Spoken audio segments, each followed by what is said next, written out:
Assalamualaikum warahmatullahi wabarakatuh. Kami dari kelompok 14 akan mempresentasikan tugas video yang berjudul Tantangan dan Hambatan Ilmu Pemerintahan ke Depan.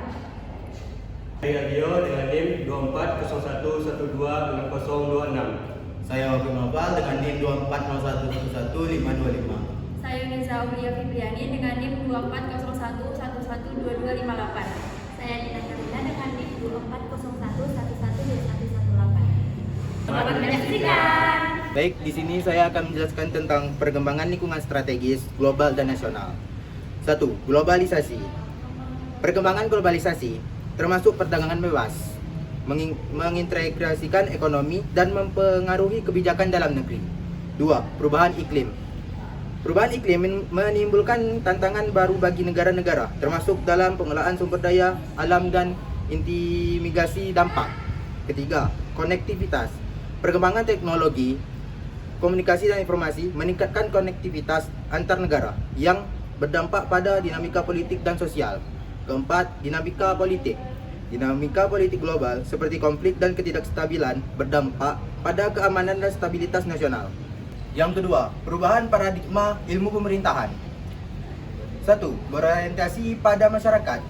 Ilmu pemerintahan kini lebih berfokus pada kebutuhan dan aspirasi masyarakat. Masyarakat menjadi pusat perhatian, bukan hanya objek kebijakan. Kedua, penguatan tata kelola, transparansi, akuntabilitas, dan partisipasi publik menjadi penting dalam menjalankan pemerintahan. Ketiga, kolaborasi dan kemitraan. Pemerintah mendorong keterlibatan sebagai pemangku kepentingan, baik sektor swasta, masyarakat maupun akademisi. 3. Tuntutan transparansi dan akuntabilitas. 1. Partisipasi publik. Masyarakat menuntut keterlibatan aktif dalam proses pemerintahan. Mereka ingin diinformasikan dan didengarkan. Kedua, akses informasi. Transparansi dalam pelanggaran dan pengeluaran pemerintah sangat penting. Masyarakat ingin mengetahui bagaimana uang pajak mereka digunakan. 3. Akuntabilitas publik. Pemerintah harus bertanggung jawab atas tindakan dan keputusan mereka. Mekanisme akuntabilitas yang kuat sangat penting. Saya akan menjelaskan tentang peningkatan peran teknologi digital. Teknologi digital memiliki pengaruh signifikan dalam ilmu pemerintahan. Pemanfaatan teknologi seperti big data, AI, dan platform digital memungkinkan analisis data yang lebih cepat, layanan publik yang lebih efisien, dan pengambilan keputusan yang lebih tepat. Penggunaan teknologi digital di bidang pemerintahan membuka peluang baru untuk meningkatkan transparansi, akuntabilitas, dan partisipasi masyarakat. Akan tetapi, perlu diperhatikan bahwa teknologi digital juga memiliki risiko dan tantangan yang perlu diatasi. Baik, masuk ke kompleksitas isu pemerintahan. Yang pertama adalah perubahan global. Isu-isu seperti perubahan iklim, pandemi, dan ketidakstabilan ekonomi menjadi semakin kompleks dan berdampak pada pemerintahan. Yang kedua adalah teknologi. Munculnya teknologi digital baru seperti kecerdasan buatan dan big data menciptakan tantangan dan peluang baru bagi pemerintahan. Yang ketiga adalah ketimpangan sosial. Ketimpangan ekonomi dan sosial semakin nyata, membutuhkan kebijakan yang tepat untuk mengurangi kesenjangan dan menciptakan ketidakadilan. Dan terakhir adalah demokrasi. Peningkatan ekspektasi masyarakat terhadap pemerintah dan tuntutan transparansi dan akuntabilitas semakin tinggi. Baik, lanjut ke interaksi pemangku kepentingan yang semakin dinamis. Peran masyarakat, swasta, dan lembaga internasional semakin penting dalam proses pemerintahan. Kolaborasi dan koordinasi yang efektif diperlukan untuk menyelesaikan masalah bersama. Yang pertama adalah pemerintah, mempunyai peran utama dalam mengarahkan kebijakan.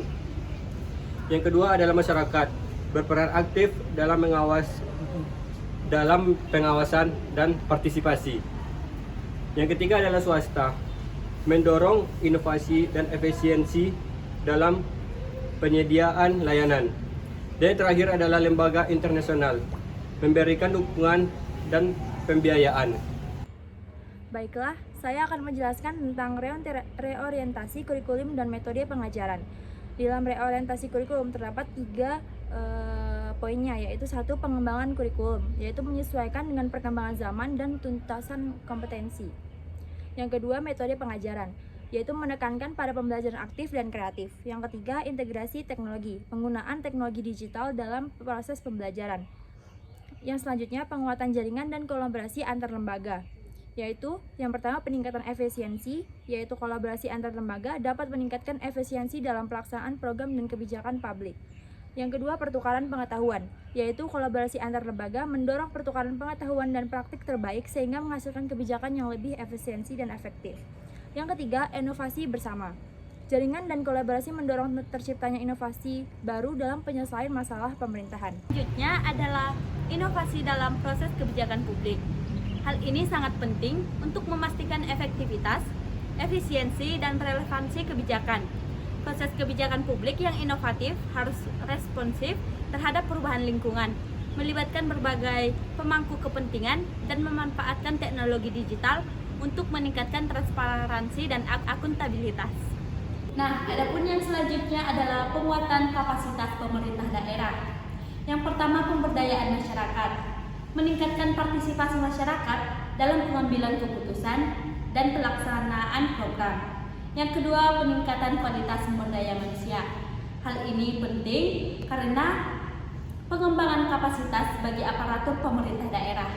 Dan yang terakhir, kolaborasi antar lembaga, yang dimana membangun sinergi dan instansi pusat dan lembaga terkait untuk mendukung program daerah. Selanjutnya, peningkatan integritas birokrasi. Yang pertama, membangun budaya integritas. Peningkatan integritas birokrasi dapat dicapai melalui pembentukan budaya integritas yang kuat di dalam organisasi. Kedua, peningkatan transparansi.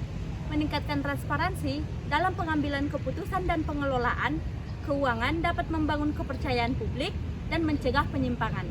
Ketiga, sistem pengendalian internal. Penerapan sistem pengendalian internal yang ketat dan efektif dapat meminimalkan potensi korupsi dan pelanggaran etika. Dan yang terakhir, yang keempat, pendidikan dan pelatihan.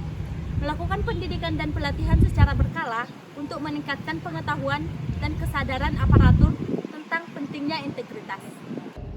Nah, adapun kesimpulan dan rekomendasi dari materi kami yaitu yang pertama, tantangan masa depan. Ilmu pemerintahan harus beradaptasi dengan perubahan lingkungan strategis global dan nasional. Yang kedua, inovasi dan peningkatan kapasitas aparatur pemerintah merupakan kunci keberhasilan. Adapun rekomendasi yang bisa disampaikan, yang pertama, pengembangan kajian komparatif ilmu pemerintahan yang sangat penting. Yang kedua, penguatan jaringan dan kolaborasi antar lembaga diperlukan untuk efektivitas governance. Yang ketiga, reorientasi kurikulum dan metode pengajaran fokus pada relevansi dan keterampilan praktis. Oke, sekian tugas video dari kelompok 14. Apabila ada salah kata, kami mohon maaf. Wabillahi taufiq wal hidayah. Wassalamualaikum warahmatullahi wabarakatuh.